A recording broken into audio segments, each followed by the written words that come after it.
লাভ নাই খালা। ও কি ঘুরে আসার লেগে গেছে নাকি?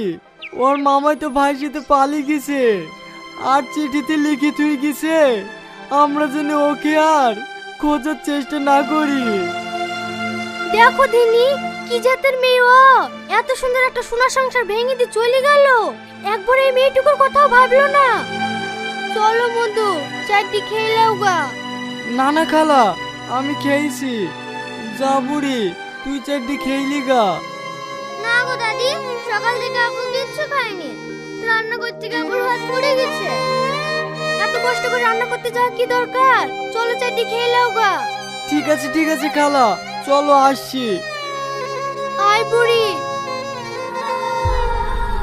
ওই দেখি কটক পুরিছে।